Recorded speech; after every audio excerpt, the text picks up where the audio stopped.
நீங்கள் பார்த்துக் கொண்டிருப்பது உங்கள் விஜய். சூப்பர் பாட்டா இருக்கு.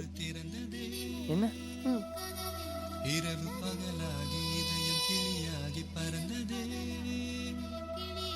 ஹே காதல் நெஞ்சே யாரோடு சொல்லி வந்து போன தேவதே. நெஞ்சை எள்ளி போனதே, நெஞ்சை எள்ளி போனதே.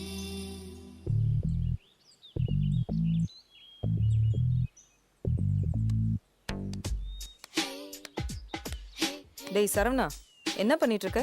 பாட்டு கேட்டுட்டு இருக்கேன் கவிதா. முதல்ல இந்த காதுல இருந்து எடு. அதான் மியூசிக் கேட்டுட்டு இருக்கான்ல. ஆமா, இவர் மியூசிக் கேட்டு பெரிய மியூசிக் டைரக்டரா போறாரு. டேய் சரவணா, ஒரு முக்கியமான விஷயம். என்னன்னு சொல்லுங்க கவிதா. நீ எல்லாம் என்னடா கவிதை எழுதுற? உனக்கு போட்டியா கவிதை எழுத உன் கிளாஸ்லயே ஒருத்தன் இருக்கான், தெரியுமா? அப்படியா? யாரு? அப்புடா. இப்ப எதுக்கு சிரிக்கிற? நான் ஒன்னும் சும்மா சொல்ல. அவன் ஒரு கவிதை வாசிச்சான், அதை கேட்டுட்டு தான் சொல்றேன். அப்படியா? என்ன கவிதை? கடற்கரை மணலில் வானம் கண்மூடிய பின் என்னவளை தொட்டு பார்க்கும் ஆசையில் கடலை விட்டு தாண்டி வருகிறது அலைகள். டேய், இது எப்படி உனக்கு தெரியும்? நான் எழுதின கவிதை எனக்கு தெரியாதா?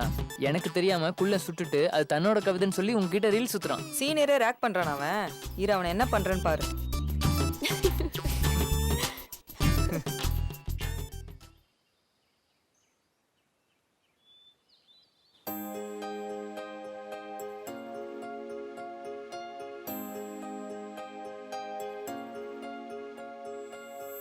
விழிகளில் ஒரு வானவில் இமைகளை தொட்டு பேசுதே.